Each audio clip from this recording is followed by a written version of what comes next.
Bwana wetu Yesu Kristo asifiwe. Kabla sijaanza neno, nipende kumshukuru Mungu kwa ajili ya neema hii ya kutupa nafasi ya kusimama mbele za watakatifu wa Mungu. Sio kitu cha kawaida kabisa. Naposimama hapa najua Mungu anataka kusema na wewe. Kwa hiyo namshukuru Mungu kwa ajili ya neema yake kwamba leo nipate kibali cha kusimama hapa. Namshukuru Mungu sana. Lakini siachi kushukuru Mungu kwa ajili ya baba yetu mchungaji Malaki Msigwa ambaye ndiye mchungaji kiongozi mahali hapa kwa kunipa neema hii ya kusimama. Mungu akubariki sana. Lakini nishukuru kwa ajili ya kanisa zima kwamba Bwana ametuleta uweponi mwake. Haleluya. Na neno la Bwana leo nataka tutafakari kichwa cha somo kinachosema nguvu ya damu ya Yesu ya Pasaka kwa muamini au kwa Mkristo. Nguvu ya damu ya Yesu ya Pasaka kwa muamini au kwa Mkristo. Nguvu ya damu ya Yesu, wewe andika hivyo tu, nguvu ya damu ya Yesu kwa muamini au kwa Mkristo aliyeokoka. Haleluya. Kuna Wakristo wengi, lakini Mungu kuna wengine katikati ya hao amewaokoa, na wewe ni mmoja wapo. Bwana asifiwe. Neno la Mungu tutakalo simamia ni kutoka katika kitabu cha waraka wa kwanza wa Petro sura ya kwanza mstari wa 18 hadi wa 20. Waraka wa kwanza wa Petro mtakatifu sura ya kwanza mstari wa 18 hadi ule wa 20. Ile ndilo andiko tutatembea nalo, lakini tutaendelea kadiri Roho atakavyotuongoza. Bwana asifiwe.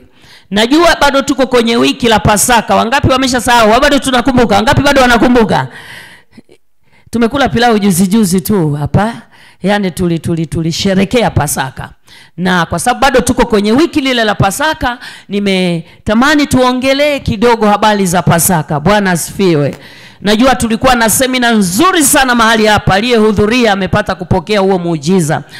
Semina ile ilikuwa nzuri, imetukumbusha namna ya kusikia lugha ya Mungu katikati ya mapito, katikati ya changamoto. Bwana asifiwe.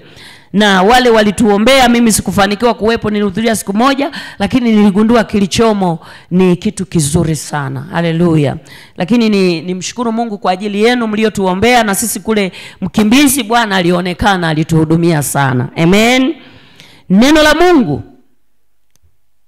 nitasoma, au kuna msomaji ana mic hapa aweze kunisaidia tuende pamoja? Nafikiri Julius ungekaa hapa mbele ili ushike mic alafu tuendelee ili tuende haraka kidogo. Waraka wa kwanza wa Petro sura ya kwanza mstari wa 18 hata ule wa 20. Twende.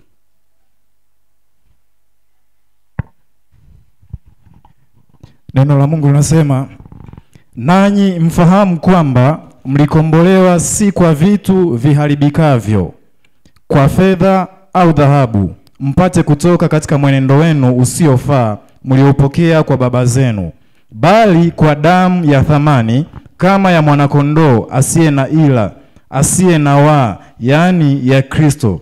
Naye amejulikana kweli tangu zamani, kabla haijawekwa misingi ya dunia, lakini alifunuliwa mwisho wa zamani kwa ajili yenu. Amen. Bwana asifiwe sana. Haleluya.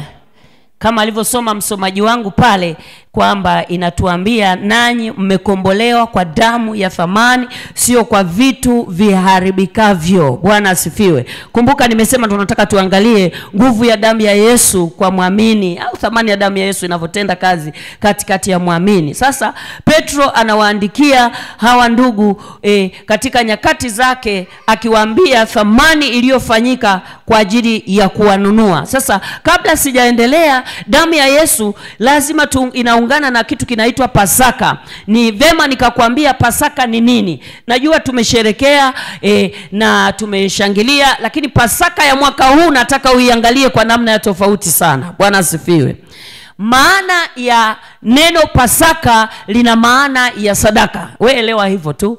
Pasaka ina maana ya ni jina la sadaka. Pasaka ni jina la sadaka. ambayo ilitolewa kwa maelekezo maalum kabisa katika kipindi kile cha Agano la Kale. Katika kipindi cha Agano la Kale, ukisoma kitabu cha Kutoka sura ya 12, unapata maelezo haya kuanzia ile sura mstari wa kwanza. Kitabu cha Kutoka sura ya 12, ukianza na mstari wa kwanza, ndio unapata vizuri kujua sadaka ilipoanza. Huko nyuma hawakuwa na kitu kinaitwa Pasaka, lakini baada ya hapa wakiwa wametoka pale wametoka kule Kanaani, wamekuja Misri kwa ajili ya utumwa, wamekaa miaka yote 400 walioambiwa wakae, lakini saa ya kutoka ili watoke kwenye utumwa ilitakiwa sadaka ya Pasaka, ambayo ndio jina linaitwa Pasaka. Ni jina la sadaka. Ile sadaka ilikuwa inahusianishwa na mnyama kuchinjwa, halafu ile damu iweze kuleta ukombozi katikati ya wale watu waliokuwepo. Kwa nini damu ilete ukombozi? Inaletaje? Ukisoma pale, naomba usome pale katika Kutoka sura ya 12 mstari wa kwanza. Neno la Mungu linasema, Bwana akanena na Musa na Haruni, ndio, katika nchi ya Misri, akawaambia, mwezi huu utakuwa mwanzo wa miezi kwenu. Ndio. Utakuwa ni mwezi wa kwanza wa mwaka kwenu. Semeni na mkutano wote wa Israeli mkawaambie, siku ya 10 ya mwezi huu kila mtu atatoa mwanakondoo kwa hesabu ya nyumba ya baba zao, mwanakondoo kwa watu wa nyumba moja. Na ikiwa watu wa nyumba ni wachache wa mwanakondoo, basi yeye na jirani yake aliye karibu na nyumba yake na watoe mwanakondoo mmoja, kwa kadri ya hesabu ya watu, kwa kadri ya ulaji wa kila mtu. Ndivyo mtakavyofanya hesabu yenu kwa yule mwanakondoo. Mwanakondoo wenu atakuwa hana ila, mume wa mwaka mmoja, mtamtoa katika kondoo au katika mbuzi. Nanyi mtaweka hata siku ya 14 ya mwezi ule, na kusanyiko lote la mkutano wa Israeli watamchinja jioni.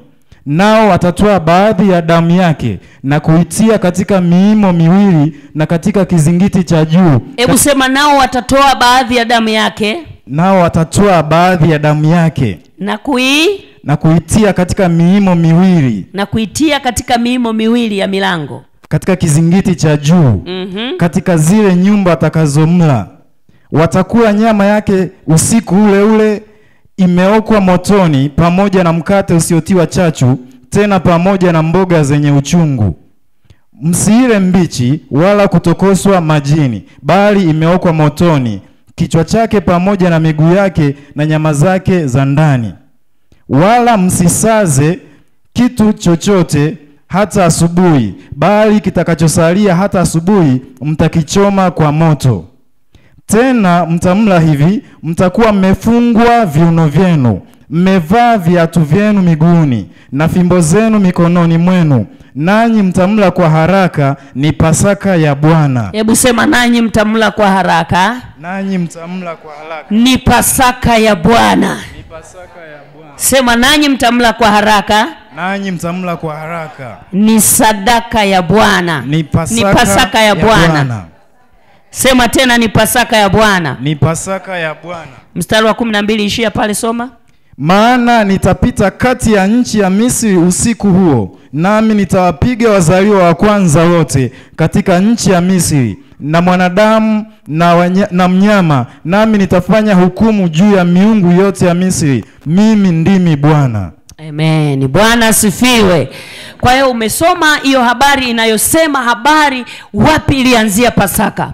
Pasaka ilianzia hapo. Hilo ndilo eneo ambalo tunaanza kuona jina Pasaka. Nimekwambia Pasaka ni jina la sadaka. Sadaka hii amesema Bwana akatoa maelekezo kwa Musa namna atakavyoitoa. Akasema kila nyumba ya Mwisraeli itachinja huyu mnyama, na ikisha mchinja huyu mnyama, msile kwa kuchemsha, bali muoke, mchome kwenye moto, na kila kitu mle muda huo kiishe. Kikilala kesho kichomeni moto kiteketee, msijaribu kuonja kula.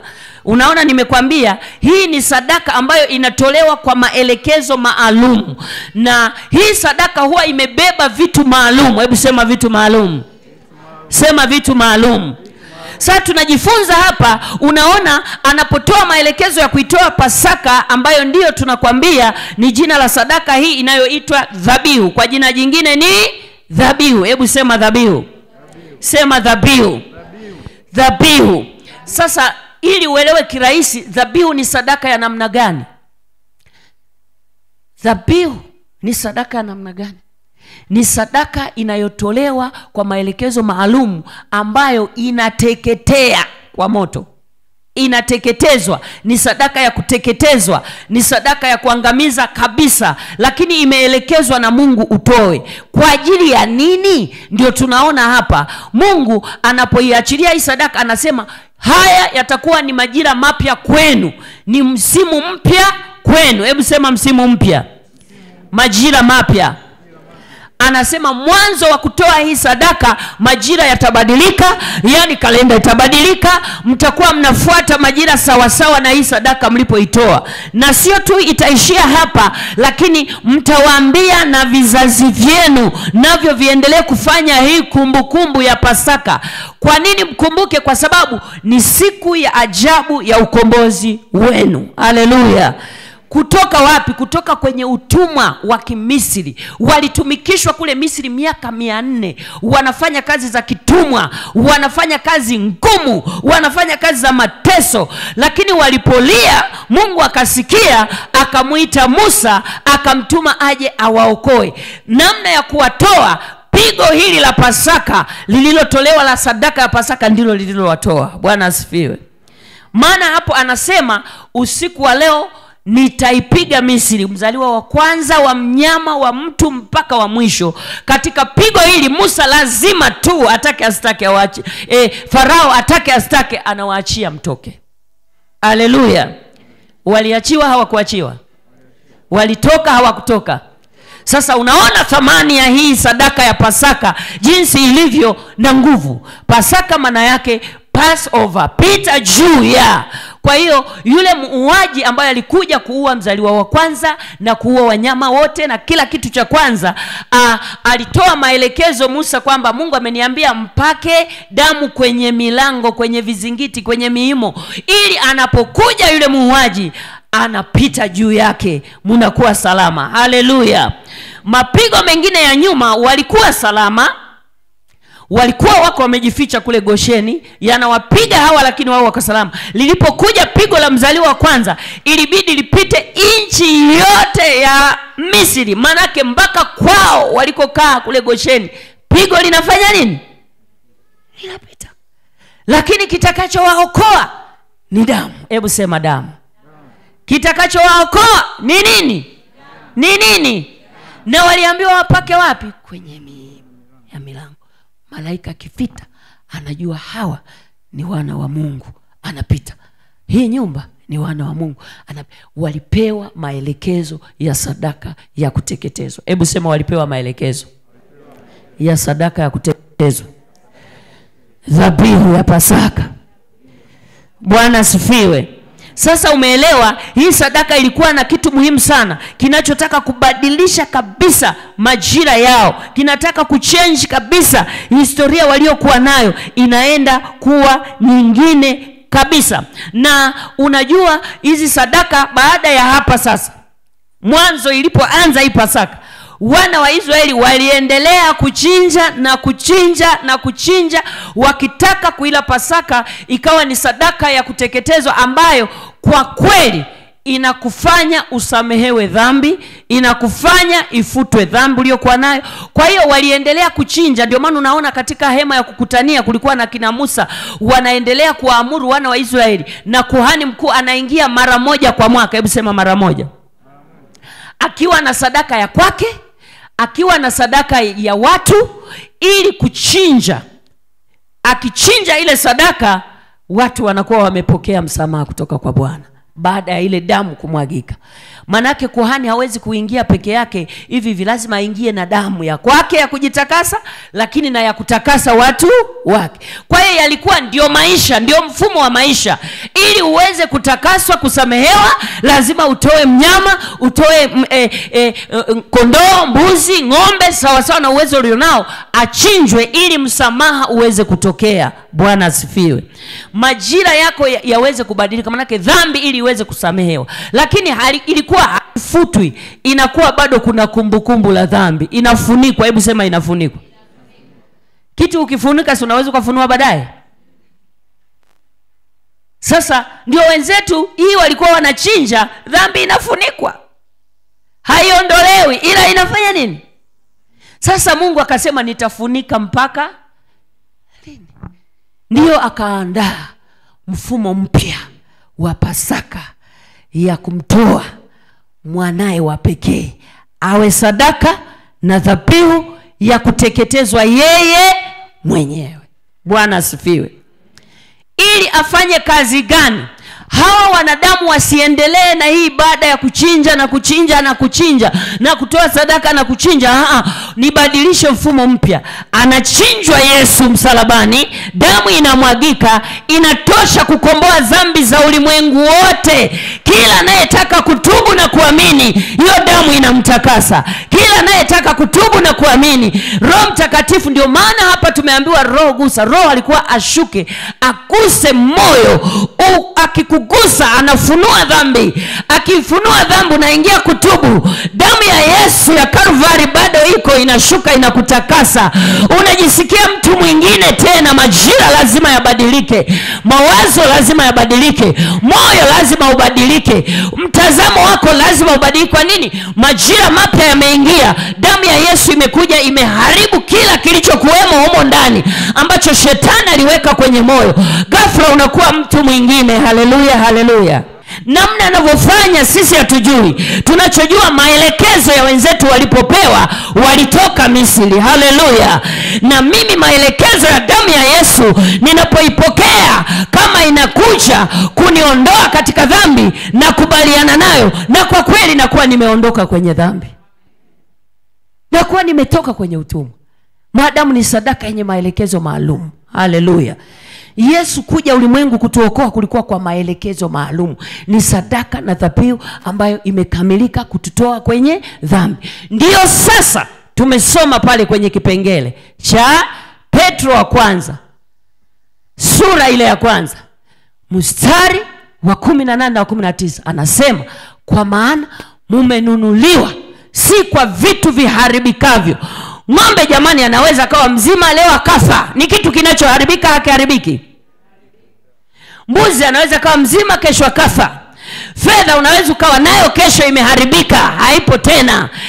Unakuwa na uchumi mzuri kabisa, ghafla umevurugika. Kwa hiyo Yesu hakutumia vitu vinavyoharibika kutuokoa sisi.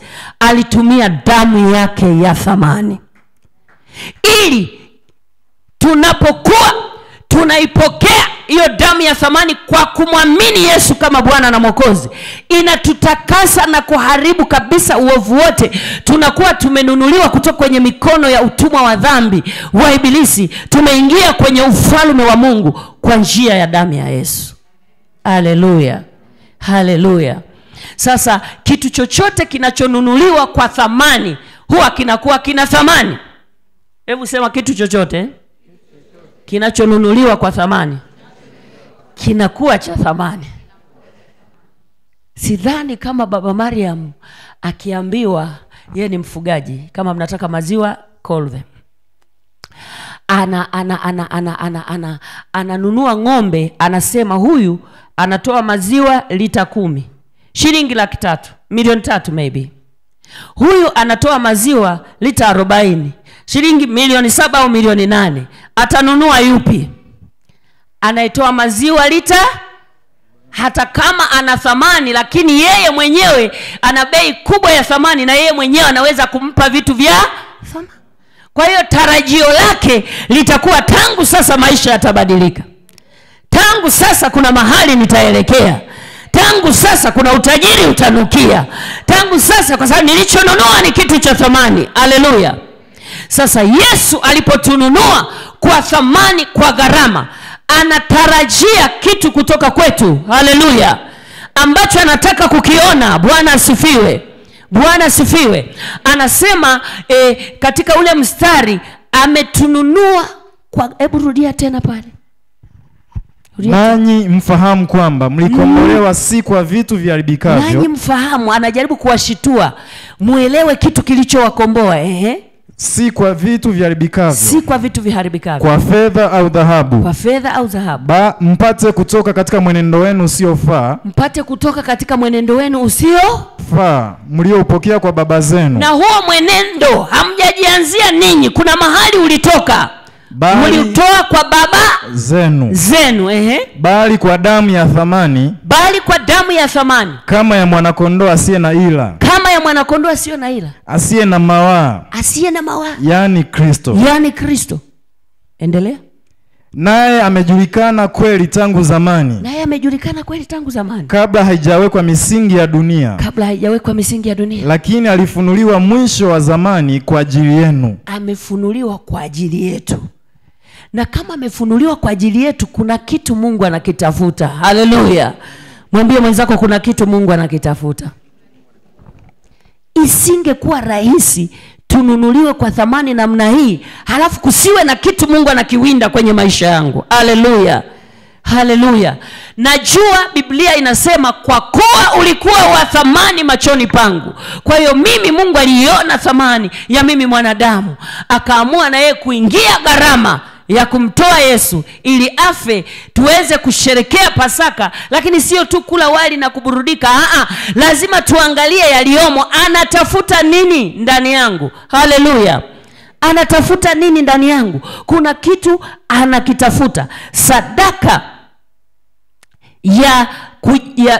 ya kuteketea na kuangamiza, nimekwambia huwa inakuwa ina maelekezo. Yale maelekezo yakifuatwa, kuna kitu kitatokea kipya. Anasema ile sadaka ilibadili majira. Kuna mtu hapa, majira yako yanatakiwa yabadilike. Uendee msimu mwingine, msimu ambao ni wa ushindi, msimu ambao ni wa utukufu wa Bwana ndani yako. Lakini hauwezi kuja ule msimu kama wewe mwenyewe hujafahamu namna ambavyo umekombolewa. Utachezea. Petro alikuwa anawaonya, alikuwa anaongea maneno haya, namna ambavyo walikuwa wanacheza na maisha ya wokovu. Ndio maana ukianza pale juu anasema, iweni watakatifu kama Bwana, maana mimi Bwana ni mtakatifu. Alikuwa anawinda kitu. Mungu kumtoa Yesu alikuwa anataka arudishe ile thamani ya utakatifu tuliokuwa nayo, thamani ya uungu tulio nayo. Ikisharudi ndani yetu, aone tunatembea katika ushindi, tunatembea katika uweza, tunatembea katika mamlaka, tunatembea katika nguvu. Hatuwezi kutembea katika mamlaka kama hatujajua thamani ya damu iliyotuokoa. Lazima tujue thamani, lazima tujue nguvu ya mamlaka iliyoko ndani ya damu ya Yesu. Sasa ili tuende kwa haraka kidogo, nataka tuangalie faida ya damu ya Yesu katika maisha yetu. Tumeshajua damu ya Yesu ilimwagika kama sadaka ya Pasaka ambayo imeteketea. Yesu aliteketea pale msalabani ili damu yake ipate nguvu ya kutusaidia. Sasa faida gani tunasaidiwa nazo? Jambo la kwanza, inatulinda na kutuepusha na mapigo mbalimbali ambayo yanaelekezwa kwetu. Inatulinda na kutuepusha au kutuokoa na mapigo mbalimbali ambayo yanaelekezwa kwetu. Inatulinda. Inatulindaje hii damu? Tumeona kabisa katika sura ya 12, tukianza tu na ule mstari tuliosoma kitabu cha Kutoka. Ile damu iliyomwagika ya kawaida kabisa ya mbuzi, ya kondoo waliochinja, iliweza kuwasaidia wale watu wasiangamie. Iliweza maadamu walisikiliza maelekezo, iliweza kuwasaidia. Muuaji alipokuwa anapita, yule malaika wa mauaji akawaacha hai wote waliokuwa wametii lile agizo. Hebu sema waliotii. Kuna wengine hawakutii, lazima kwa tabia ya mwanadamu. Kuna wengine yamkini walikuwa kwenye vijumba vya Wamisri, wamepaka damu lakini wameondoka kwenye vijumba kwenye nyumba, wameenda kwenye kinyumba cha Wamisri. Wengine walipuuzia, hawakufanya. Pigo lilipokuja liliwapata. Lakini wale waliopaka ile damu na wakatulia ndani ya nyumba. Mwambie mwenzako kuna kupaka damu na kutulia ndani ya nyumba. Bwana asifiwe. Bwana asifiwe. Watu wengi waliookoka. Unaweza ukawa umeokoka leo, lakini ukaondoka kwenye maisha ya wokovu, bado ungali kanisani. Unaondokaje? Lazima tujue nawezaje kuondoka. Pigo likija litakufyeka. Pigo likija linakuangamiza. Lakini ukipaka damu, maana yake ukiamini Yesu ni Bwana, ukaokoka, ukakaa ndani ya uwepo wa Bwana saa zote. Hebu sema uwepo wa Bwana.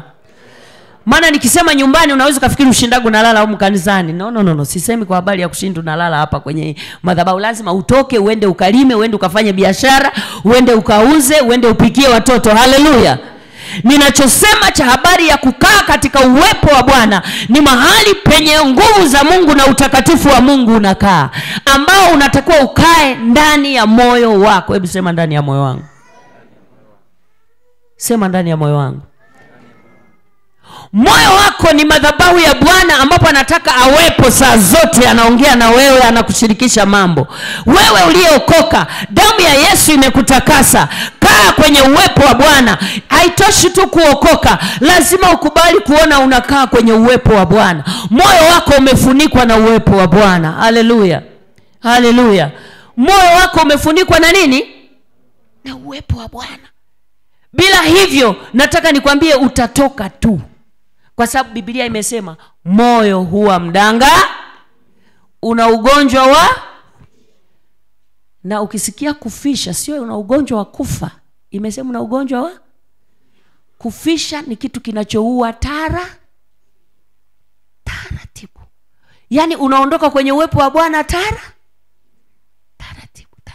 Kinachokuondoa kwenye uwepo wa Bwana ni maisha ya dhambi, ni maisha ya kutotubu. Yaani saa zote unajihesabia haki. Wewe ni mtakatifu, wewe una uwezo. Saa zote unajihesabia haki. Mungu atusaidie kunyenyekea mbele za Bwana, kwamba mimi ninakuhitaji, uweponi mwako nitembee. Katikati ya uwepo wa Bwana, unapotembea kwenye uwepo wa Bwana, kuna ulinzi wa damu ya Yesu. Tunaposema ulinzi wa damu ya Yesu, ni pale utakapokaa katika uwepo wa Bwana, maisha yako yote, nafsi yako na roho yako unaikabidhi kwa Bwana. Kazi zako, maisha yako, unapotembea, unatembea ukiwa umezungukwa na uwepo wa Bwana. Kwa nini? Kwa sababu umeamua kutii, kuachilia moyo kwa Bwana au tawale. Haleluya. Moyo ukitawaliwa na mambo ya dunia, hauna nafasi ya kukutiisha ukae kwenye uwepo wa Bwana. Utakudanganya tu kila siku. Haleluya. Na unajua shetani anapokuja anawinda nini? Anawinda kilicho ndani ya moyo wako, ambayo ni damu ya Yesu iliyokusafisha, imekutengeneza. Moyo wako umekuwa mweupe. Anachotaka yeye ni kuja kuweka takataka, ili damu ya Yesu isionekane imefanya kazi ndani yako. Lakini kwa kweli damu ya Yesu ina nguvu ya kutulinda. Lakini kumbuka jambo moja, inatulinda tukiwa wapi? Katika uwepo. Katika uwepo. Waimbaji huwa wanaimba, uweponi mwako nataka nikae. Sio tu hapa kanisani wanapoimba au hapo unapokuja. Uwepo wa Bwana utembee na wewe mahali popote na saa zote. Haleluya. Linda sana moyo, kwa sababu moyo usipoulinda, uhakikisha umekamatwa na Bwana. Nataka nikwambie kuna mambo yatakamata tu, na yakikukamata lengo ni kukufisha taratibu, kuondoka kwenye ulinzi wa damu ya nani? Ya Yesu. Kwenye ulinzi wa damu ya Yesu. Mungu akusaidie mwanangu. Mungu akusaidie asubuhi ya leo, mtumishi wa Bwana. Moyo wako hebu uwe mweupe kwa Bwana, kwa sababu Mungu anachowinda, alikuja kurudisha ule weupe wa moyo wa mwanadamu ulioharibika. Haleluya. Kwa sababu ya dhambi. Baada ya dhambi kuingia, moyo wa mwanadamu ulivurugwa, ukawa sio ule ambao Mungu anautaka. Ndio maana baba zetu wakajificha, kwa sababu wameharibu uweponi pa Bwana. Sisi tunatamani tukae kwenye uwepo wa nani? Ili tulindwe na nani? Ili tulindwe na nani? Ukitaka ulinzi wa damu ya Yesu, ndugu yangu, hakikisha unatembea kwenye uwepo wa Bwana. Tembea kwenye neno la Bwana. Tembea kwenye maombi. Utamuona Bwana. Hii damu imetununua. Mungu anataka kuona watu wanakaa kwenye uwepo wa Bwana. Alipokununua tu, cha kwanza alitaka kuone mahali ambapo ulitoroka, kwenye uwepo wa Bwana. Kazi ya damu ilikuja kutununua ili tuweze kupata tena nafasi ya kurudi kwenye uwepo wa Bwana. Haleluya. Bwana asifiwe. Lakini kazi nyingine, damu ya Yesu inatusafisha. Hebu sema inatusafisha. Inatusafisha dhambi na uovu na makosa, vyote vinatakaswa kwa njia ya damu ya Yesu. Haleluya. Ninaposema dhambi, uovu na makosa, makosa ni nini, dhambi ni nini, na uovu ni nini, lazima ujue. Haleluya.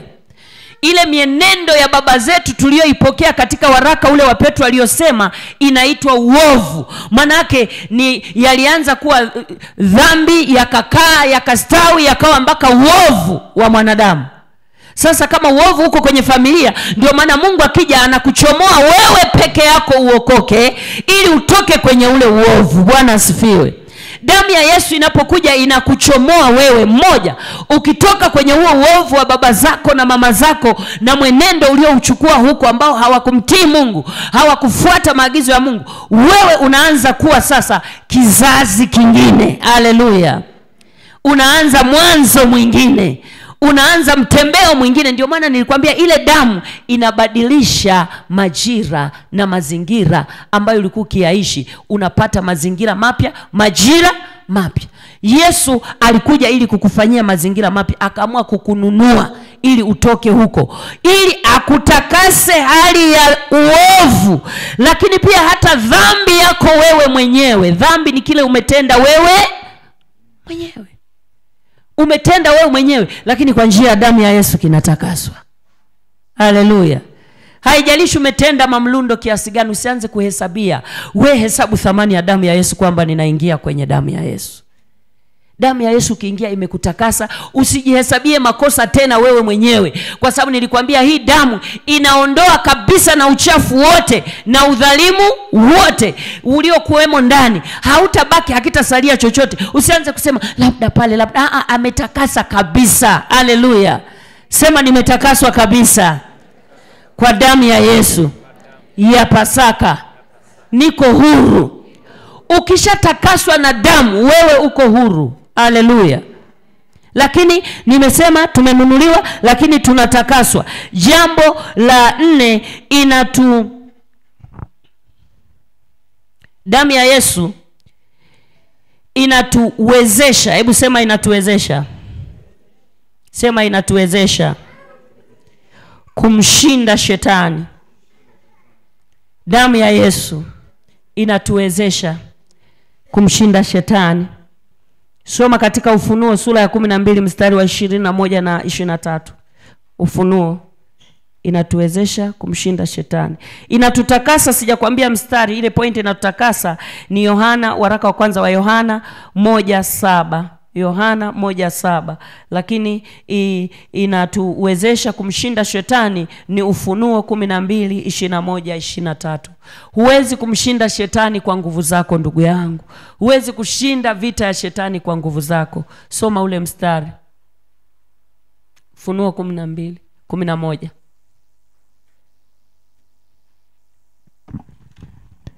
Neno la Mungu linasema, nao wakamshinda kwa damu ya mwanakondoo na kwa neno la ushuhuda wao, ambao hawakupenda maisha yao hata kufa. Bwana asifiwe.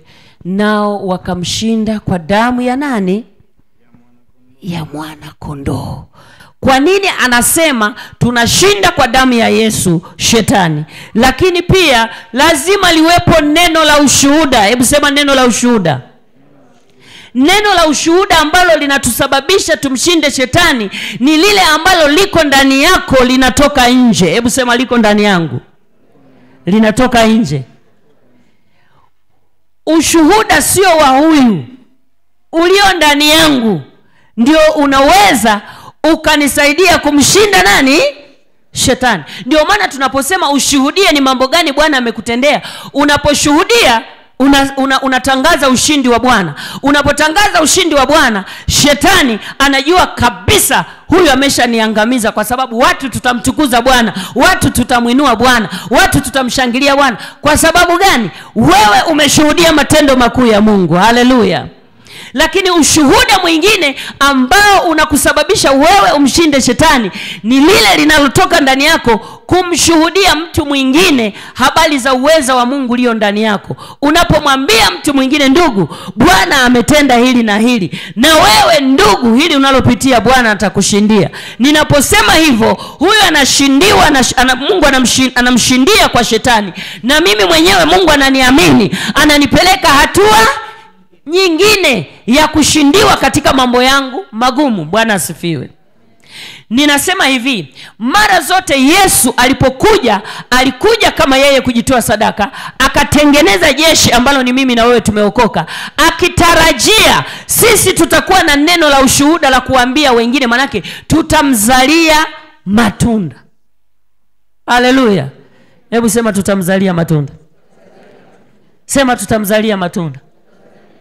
Yesu alichokuwa na lenga anaponunua kwa gharama ya msalaba, yani gharama ya kujitoa, akajua kuna wengine ambao watapokea hii nguvu, wataendelea kunishuhudia na kuzaa nini? Matunda. Ambapo umekaa hauzai, unazuia wema wa Mungu kukufungua zaidi katika hatua nyingine. Lazima uombe Mungu Roho Mtakatifu. Ndio maana tunapokuja mbele za Bwana tunajiachia Roho Mtakatifu aingie tena. Afanye nini? Atupe nguvu za kwenda kushuhudia matendo makuu aliyotenda kwetu, ili na wengine wapate kufunguliwa. Wanapofunguliwa wao, sisi tunapandishwa daraja. Umenielewa nilichosema? Mtu mmoja anapofunguliwa kwa ajili yako, wewe Mungu hakuachi kwenye ile ngazi, lazima akupandishe daraja lingine. Haleluya. Walimu mko hapa? Ukifundisha vizuri wanafunzi wakafaulu, kiukweli lazima upewe tuzo. Na sio tu tuzo, utapewa tuzo, lakini na heshima inaongezeka. Haleluya. Bwana asifiwe. Madaktari mpo? Ukifanya kazi nzuri ambayo ilikuwa complicated, ukapata uwezo wa kufumbua ile habari, lazima utapewa heshima. Kwamba jamani, tulikaa jopo, wote tulishindwa, lakini huyu mwenzetu ametegua nini? Mtego. Kwa kweli anastahili. Haleluya.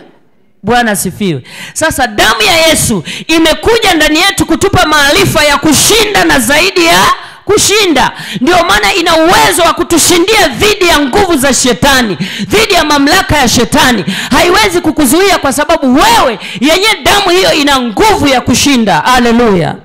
Ina nguvu ya kukuinua kutoka kwenye hali ngumu na kukupeleka kwenye hali nyingine, kwa sababu Yesu mwenyewe alipitia hali ngumu katika kipindi kile anachotununua. Ghafla akakirimiwa kupewa jina kubwa. Haleluya.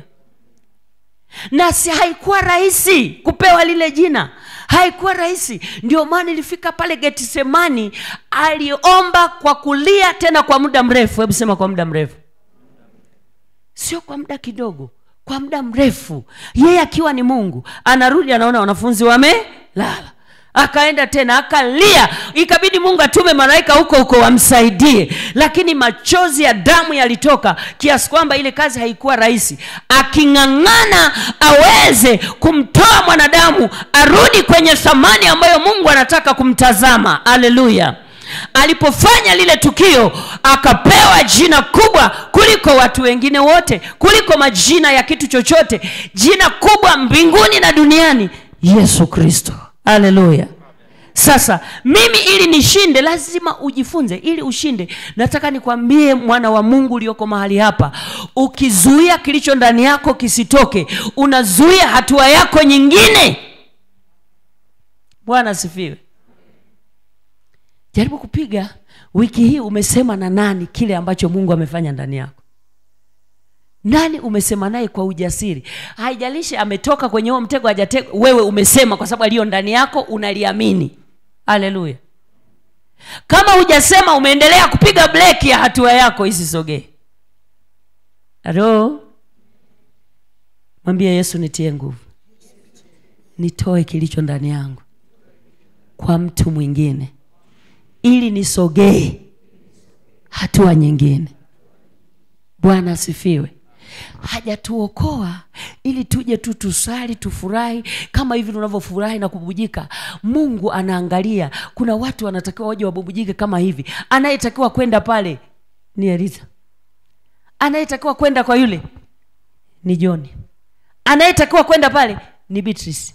Anatakiwa kwa sababu yuko anazunguka nao hao watu kila siku. Mungu anataka useme kile kilichomo ndani yako, lakini lazima hakikisha moyo wako uko uweponi pa Bwana.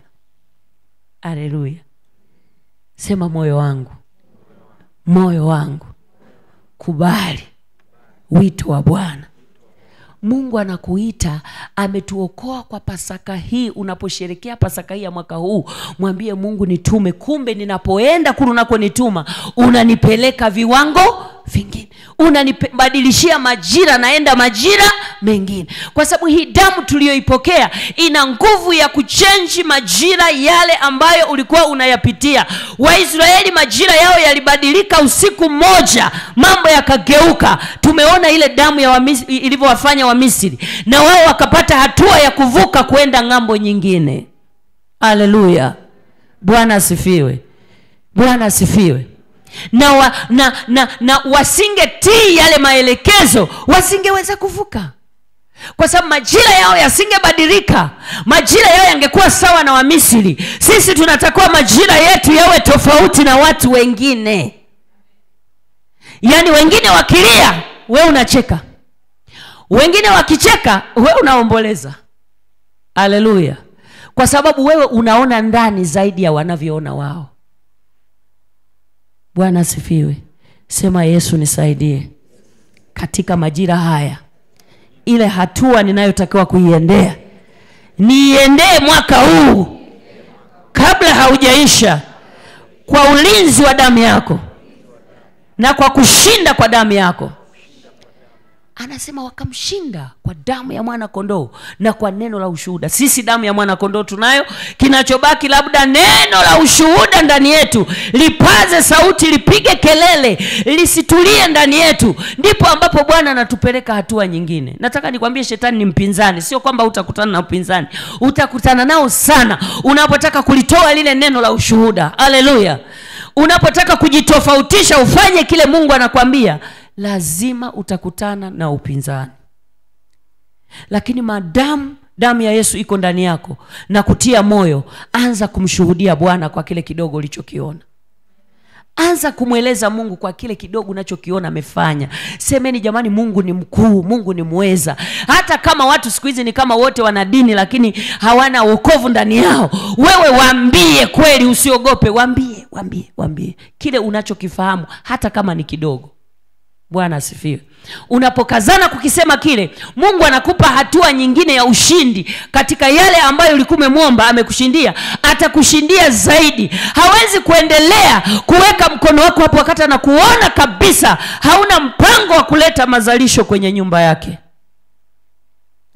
Ufalme wake unataka watu. Haleluya. Unataka watu wamjie, ili mgharimu, ili watu wamjie. Mwenye kupeleka ni mimi na wewe, ni mimi na, lakini lazima tujue namna tutaenenda. Bwana asifiwe. Lakini jambo lingine nimesema, unawezaje sasa? Nimesema ni lazima ukae kwenye uwepo wa Bwana ili damu ya Yesu ikulinde. Basi lazima ujue damu ya Yesu inatuwezesha pia kutuingiza patakatifu pa patakatifu pa Bwana. Hebu sema patakatifu pa patakatifu pa Bwana. Soma katika Waebrania sura ile ya 10. Tunaweza tukaingia patakatifu pa patakatifu pa Bwana.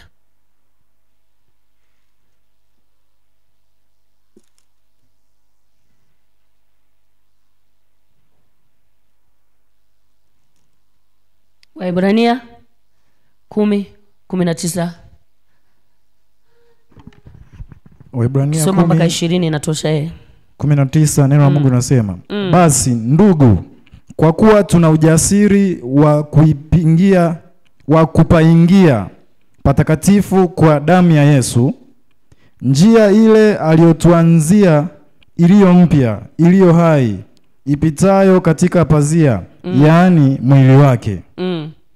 21. Na kwa kuwa na kuhani mkuu juu ya nyumba ya Mungu, na tukaribie wenye moyo wa kweli na utimilifu wa imani, hali tumenyunyiziwa mioyo, tuache dhamiri mbaya, tumeoshwa miili kwa maji safi. Ndiyo, na mlishike sana ungamu la tumaini letu lisigeuke, maana yeye aliyetuahidi ni mwaminifu. Hebu sema, yeye aliyetuahidi ni mwaminifu. Ametuahidi ya kwamba hii damu yake inaweza kutusaidia kutuingiza patakatifu pa patakatifu pa Bwana, na tuingia patakatifu pa patakatifu pa Bwana tunapokea vya hapo patakatifu pa Bwana. Lazima ujue pale patakatifu pa patakatifu palikuwa na nini. Ndio maana Biblia inasema kuhani alikuwa anaingia peke yake kwani mkuu mara moja pale patakatifu pa patakatifu mara moja, tena naingia kwa nidhamu na kwa moyo safi, akiwa ana sadaka ya kumsaidia kumtakasa ili aweze kustahimili kukaa hapo patakatifu. Haleluya. Akiwa na damu ya mbuzi au ya kondoo au ya ng'ombe iliyochinjwa ili kumwezesha kuingia wapi? Patakatifu. Sisi Biblia inatuambia damu ya Yesu inatuingiza patakatifu pa patakatifu. Sasa patakatifu pa patakatifu ni wapi? Nimekwambia patakatifu pa patakatifu ni mahali ambapo pana uwepo wa Mungu, pana nguvu za Mungu, pana mamlaka ya Mungu, pana ukuu wa Mungu. Katika Agano la Kale palikuwa panakalishwa kitu kinaitwa sanduku la agano. Lile sanduku la agano ndio lilikuwa limebeba hivyo vitu: uwepo wa Mungu, ukuu wa Mungu, mamlaka ya Mungu. Kule ndani kwenye anaingia kuhani mkuu. Kwa akifika pale, na kwa kweli kulikuwa na uwepo wa Mungu, kwa sababu akiingia isivyostahili alikuwa anakufa. Na akifa haruhusiwi mtu kuingia kumchukua. Walikuwa wanafunga mguuni mwake nini? Kamba. Ili na wanafunga na zile wahe wanaita mbangala sijui nini hizo ili akitembea zinafanya ngwenje ngwenje ngwenje, wanajua bado yuko hai, anafukiza huko, bado yuko hai. Wakisikia kimya wanajua mambo yameharibika, ameingia na dhambi huko. Wanachofanya wanaivuta ile kamba, haruhusiwi mtu kuingia. Ndio maana Mungu akaturahisishia, akasema njia ile ambayo ameturahisishia katika Waebrania. Haleluya. Kwa damu ya mwana kondoo tunaingia patakatifu pa Bwana kwa ujasiri. Haleluya. Tunaingia kwa ujasiri sasa, ili tufanye nini? Tupokee nguvu, tupokee uweza, tupokee mamlaka, tupokee ushindi. Ninapotoka natembea, hii damu ya Yesu imenipa ujasiri wa kutoogopa chochote, wa kutohofu chochote. Napita na hiyo damu, najua niko salama ndani ya damu ya Yesu. Haleluya. Nataka nikwambie wewe uliyeamini, anza kujua uko salama. Hii damu sio damu za wachinja ng'ombe kule buchani. Hii damu ninayosimulia ni damu ya mwana kondoo wa Mungu ambaye ni Yesu Kristo amechinjwa, ili mimi nipate ujasiri wa kutembea barabarani kwa uhuru, nipate ujasiri wa kwenda popote kwa uhuru. Kwa nini? Ninao uwepo wa Mungu. Nimeupata wapi? Patakatifu pa Bwana. Ni wapi? Mahali popote alipo na mimi nipo. Unanielewa ninachosema? Ukitembea katika uwepo wa Mungu, hauna hofu, hauna mashaka. Mwenzetu mmoja alidaka siku ile ile ya Pasaka alipogundua Yesu alipochinjwa, akauawa, akazikwa, akadaka moyoni mwake, akasema mimi nitaingia kwenye uwepo wa Bwana. Kwa hiyo alikuwa kila saa amekaa kiuwepo wa nani? Wa Bwana. Ndio maana ukisoma katika Injili ya Yohana sura ya 20 mstari wa 1, yule mwanamke ninavyomtafakari alikuwa amejua kukaa uweponi mwa Bwana. Ndio maana wengine waliposinzia, yeye hajasinzia. Anatafakari, anawaza, siwezi kukaa pembeni na uwepo wa Bwana wangu. Haleluya. Hebu soma pale mistari kama 2-3 tu. Injili ya Yohana sura ya 20 mstari wa kwanza. Ni tukio ambalo lilitokea siku ile ile. Yule mwanamke alidaka, tukio lilipotokea tu akadaka, akaelewa. Yohana sura ya 20. Ndio. Mstari wa kwanza. Point bado naendelea kukaa uweponi pa nani? Pa Bwana. Hata siku ya kwanza ya juma, Mariamu Magdalene alikwenda kaburini alfajiri kuangalia kungali giza bado. Ndiyo. Akaliona lile jiwe limeondolewa kaburini. Basi akaenda mbio akafika kwa Simoni Petro na kwa yule mwanafunzi mwingine ambaye Yesu alimpenda. Akamwambia, wamemwondoa Bwana kaburini, wala hatujui walikomweka. Basi Petro akatoka na yule mwanafunzi mwingine wakashika njia ya kwenda kaburini. Ndio. Wakaenda mbio wote wawili, na yule mwanafunzi mwingine akaenda mbio upesi kuliko Petro. Akawa wa kwanza kufika kaburini. Akainama na kuchungulia, akaona vitambaa vya sanda vimelala, lakini hakuingia. Basi akaja na Simoni Petro, akaingia ndani ya kaburi, akavitazama vitambaa vilivyolala, na ile leso iliyokuwako kichwani pake haikulala pamoja na vitambaa, bali imezongwa mbali na mahali pake peke yake. Basi ndipo alipoingia naye yule mwanafunzi mwingine aliyekuwa wa kwanza wa kufika kaburini, akaona na kuamini. Kwa maana hawajalifahamu bado andiko ya kwamba imempasa kufufuka. Basi wale wanafunzi wakaenda zao tena nyumbani kwao. Yesu akamtokea Mariamu Magdalene, lakini Mariamu alikuwa akisimama karibu na kaburi, nje yake analia. Basi akilia hivi, aliinama na kuchungulia ndani ya kaburi, akaona malaika wawili. Hapo nataka hicho kipengele, Yesu akamtokea Mariamu. Sema Yesu akamtokea Mariamu. Story na mambo mengi inatukumbusha habari ilivyokuwa siku ile ya Pasaka, hii ambayo sisi tunaisherehekea. Biblia inasema asubuhi na mapema kungali giza bado, mwanamke mmoja anaitwa Mariamu Magdalena aliondoka akaanza kuelekea kwenye kaburi kungali giza bado. Anaenda, kumbuka wale wanafunzi walikuwa wamejifungia kwa hofu ya Wayahudi, hakuna naye toka, hakuna naye enda wapi, maana Bwana wao waliomtegemea amekufa. Wamekata tamaa, hawana tumaini. Lakini huyu mwanamke alikuwa kinyume kabisa na wenzake. Alikuwa bado anajua yuko katika uwepo wa Bwana. Haleluya. Akasema moyoni mwake, naondoka, naenda kaburini. Haijalishi watu wanasemaje, watu wanaweza kuniua, mimi naondoka, naenda wapi? Akaondoka kaenda kaburini. Biblia inasema akafika kule. Alipofika kule akaona Bwana hayupo kaburini, jiwe limeondolewa na ndani hakuna mtu. Sasa kitamaduni ya Kiyahudi, mwanamke huwezi kuingia kaburini, lazima waje wanaume. Ikabidi arudi mbio kwenda kuambia wakina Petro wamelala, jamani Bwana hayupo kaburini. Wakaja, walipofika wakasema kweli hayupo, hakika na jiwe hili hapa limeondoka. Ameenda wapi? Wakaondoka. Biblia inasema wakarudi tena wapi? Wamekata tamaa, hawajajua majira yamebadilika. Mariamu akasema, ninachojua kuna kitu kimetokea kwenye ulimwengu wa roho. Siondoke hapa, Bwana wangu ameenda wapi? Ameng'ang'ana kwenye uwepo wa nani?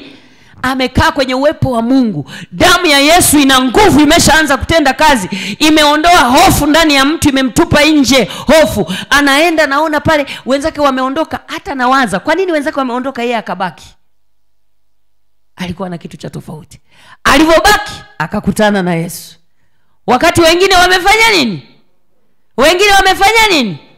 Nimekwambia usiondoke kwenye uwepo wa Bwana, utapishana na majira yako. Pale unapokata tamaa unaondoka kwenye uwepo wa Bwana, ndipo ambapo Bwana anataka kukutokea. Ndipo ambapo nguvu ya Bwana inataka kujifunua.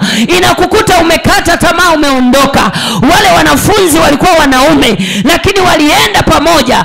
Walipofika wakasema, Yesu hayupo. Sasa tukae tunafanya nini? Wakarudi wanaenda kupeleka, jamani Yesu hayupo kaburini. Kwa kweli sijui alikoenda. Hawana majibu ya kujitosheleza. Usipokuwa kwenye uwepo wa Bwana huwezi kuwa na majibu yenye kujitosheleza hata ndani yako wewe mwenyewe. unakuwa uko na maswali yasiyo na majibu kila siku. Lakini ukiwa kwenye uwepo wa Bwana, lazima unalo tumaini ndani yako, unayo imani iliyothabiti ndani yako, unaondoa hofu, hauna shaka.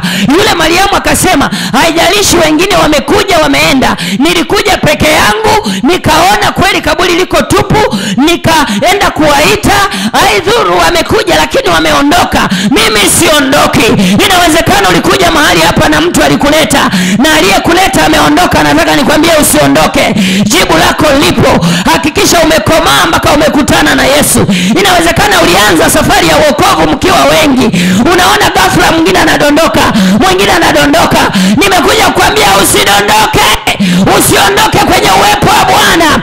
Liko tumaini Bwana anataka kukupa. Acha wengine waende na habari mbaya ya kwamba jamani pameshindikana, ya kwamba jamani haiwezekani. Wewe baki na tumaini. Iko damu ya Yesu ya Pasaka. Ile damu ya Yesu haijawahi feli, haijawahi shindwa. Ile damu ya Yesu imtia nguvu Mariamu. Wengine wameondoka, yeye akasema mimi nitakaa kaburini mpaka nione kinachoendelea. Akabaki analia. Biblia inasema analia, maana yake alikuwa anaomba, Bwana Mungu, wewe ni Mungu mwaminifu. Nimekwambia pale mwisho amesema aliyetuahidi ni mwaminifu, hawezi kutudisappoint. Huyo ni shetani. Ukiona na kutoa kwenye uwepo, huyo ni shetani. Kataa, songa mbele, kaa kwenye uwepo wa Bwana. Mariamu akasema mimi siondoke hapa, lazima nione kinachoendelea. Akabaki, akapata neema ya kwanza, akakutana na malaika. Wakamwambia, we mama, unalilia nini? Malaika, Biblia inasema akakuta weupe wamekaa mle kaburini. Unalilia nini? Wanamtia moyo ili aondoke, aseme jamani nimeonana na malaika. Akasema siko tayari kuondoka kwa neno la malaika. Akakumbuka Musa mtumishi wa Mungu, alisema siendi na malaika, naenda na uso wako wewe mwenyewe. Uso wako ndio naenda nao. Lazima nipate nguvu kwenye uwepo wako. Nimeingizwa na damu ya Yesu hapa patakatifu. Sijajiingiza mimi, nimeingizwa na damu ya Yesu. Haujajiokoa, Yesu amekuokoa. Haujajifunulia kumjua Bwana, Bwana amejijulisha kwako. Huyo Bwana aliyejijulisha kwako anataka kukufahamisha na mambo mengine. Usiondoke kwenye uwepo wa Bwana, usiondoke. Mariamu akasema siondoki. Kuna watu wanaweza wakaja kwenye uwepo wa Bwana, wakatafuta vitu, wakavipata vile vitu, lakini wakaondoka kwenye uwepo wa Bwana. Nataka nikwambie na hivyo vitu havitadumu, kwa sababu ni sawa tu na tapeli aliyepita mahali akatapeli vya watu. Wewe kaa kwenye uwepo wa Bwana. Kwenye uwepo wa Bwana mna kila kitu. Wewe kaa kwenye uwepo wa Bwana. Nafurahia Mariamu akasema nimewaelewa malaika. Nalia kwa sababu sijui aliyemwondoa Bwana wangu na sijui alikompeleka. Biblia inasema akiwa nalia hivi akasikia sauti nyuma. Akafikiri ni mtunza bustani. Akasema we, inawezekana umemwondoa Bwana wangu hapa, umemweka wapi? Yani hana mpango wa kuondoka. Hana mpango. Amesema hana mpango wa kuondoka. Ana mpango wa kuhojiana na yeyote anayetokea kwenye uwepo wa Bwana. Ukikuta uwepo wa Bwana unafanya nini? Unapokuta uwepo wa Bwana unafanya nini? Nataka nikwambie, saa uwepo wa Bwana umekujilia, usifanye mzaha. Jieleze kana kwamba hakuna mtu anayekusikia. Ndio maana tunakwambia ombea ujazo wa Roho Mtakatifu. Wakati mwingine unatakiwa unene kwa lugha kwenye uwepo wa Bwana, maana mambo yako hutaki yasikilikane na mtu. Unataka asikie Jehova peke yake, mwenye hiyo lugha nayo isikia, aweze kusikia unapojieleza. Kwa nini? Uko kwenye uwepo wa Bwana. Uko kwenye uwepo wa Bwana. Mariamu akasema mimi naijua damu ya Yesu aliyetuahidi ni wa thamani. Ninakaa hapa mpaka nimwone, ili nitoke na habari njema, ili nitoke na habari njema. Nimekuja kukwambia hapo kwenye hiyo shida unatakiwa utoke na habari njema ya kwamba ilikuwa vile, sasa imekuwa hivi. Madamu uko kwenye uwepo wa Bwana, na sio rahisi. Acha nikutie moyo, lazima ukomae, lazima ung'ang'ane kwenye imani. Tunaishindania imani, tunaipigania imani, tunang'ang'ana. Sio kwamba haiji mitikisiko. Unapotuona hivi sio kwamba hatutikisi, lakini ikija imeshaona kibao kinasema siondoki mpaka nione uwepo wa Bwana ukinivusha hapa nilipo. alipo. Yani shetani unajisumbua, siondoki. Akishakuja mara ya kwanza unamwambia siondoki, nimekomaa. Anakuja mara ya pili, siondoki, nimekomaa. Anakuja mara ya tatu, siondoki, nimekomaa. Lazima uwepo wa Bwana unionekanie, lazima nguvu ya Bwana inionekanie. Nataka nikwambie jambo la kwanza Mariamu alilofanya, alitupa nje hofu. Akasema nitatoka nimwone Bwana wangu, niende uweponi pa Bwana wangu. Haijalishi nje kuna Wayahudi wamejipanga, acha wakinichinja wanichinje, maana ninachojua mtetezi wangu bado yuko hai, hata niacha. Ni kweli ni kama amekufa. Hebu fikiria mtu yuko mbio kwenda kupaka maiti, anasema naenda kupaka mafuta mwili wa Bwana. Huyu ni mtu mwenye tumaini lililo kubwa sana. Huyu ni mtu mwenye tumaini lililo kubwa sana. Alijua ndohoni uhai wa Yesu bado upo, uhai ulio mkuu bado upo, lazima niende. Cha kwanza akaitupa nje hofu. Unataka kushinda kwenye maisha ya wokovu, tupa nje hofu, tupa nje hofu, songa mbele, tupa nje hofu. Acha wengine watakucheka, watasema huko kanisani hakuna hata wanaume wa kuoa, bora tujichanganye mtaani. Acha wajichanganye, wewe baki na Yesu. Uko wema wa Bwana utakuonekania. Utaleta habari njema kwamba hata huko kanisani wako watumishi wa Mungu. Mbona nilikuwa single na sasa nimeolewa? Huyu ni Bwana ametenda haya, hata wewe atakutendea. Usiogope, tulia uweponi mwa Bwana. Tulia. Unapoenda kumwambia mwingine, Mungu anakuamini, anasema huyu ameshatupa nje hofu, huyu ameshatupa nje hofu. Tayari anamthibitishia kwamba yuko Mungu atakuonekania tu. Usiogope, bali kaa uweponi mwa Bwana. Tulia uweponi mwa Bwana. Lazima ulete habari njema. Kuna watu ni wepesi kupeleka habari mbaya. Usiwe wewe, acha uwe mjumbe wa habari njema. Mariamu alisema acha kina Petro wapeleke habari mbaya ya kwamba jamani Yesu kweli hayupo, kwa hiyo turudi kufua nyavu au tuende wapi, maana hayupo kaburini tena. Mariamu akasema mimi sio wa hivyo, mimi siondoki, nitakaa hapa mpaka kieleweke. Biblia inasema akamuita Mariamu, akaitika, akageuka, akasema Raboni, wewe ni mwalimu wangu. Yesu Kristo, kumbe uko hai. Kumbe uko hai. Acha Bwana kupe uhai. Hii damu iliyotuokoa ni damu ya thamani, sio ya vitu vinavyoharibika. Damu ya Yesu haiharibiki, ndio maana na yeye hakuharibika. Hakuozea kaburini, hakuozea kaburini. Mwambie mwenzako hakuozea kaburini. Hakuozea kaburini, mwambie hakuozea kaburini. Alifufuka, akatoka wa thamani, bado thamani yake haijawahi pinganishwa na yoyote. Hii imani tuliyokuambia ni imani halisi, imani ya Yesu Kristo wa Nazareti aliye hai. Shikilia mpaka uone, usijaribu kuyumbishwa, kwa sababu tunasema tumemwona, ndio maana tunakupa habari njema. Tumemwona, hatuna muda wa kushuhudia. Wewe jua tu tumemwona Bwana. Ukiona tunaongea kwa ujasiri, tumemwona Bwana, tumemshuhudia Bwana, tumemwona kitutetea. Hii damu ya Yesu ni ya thamani sana.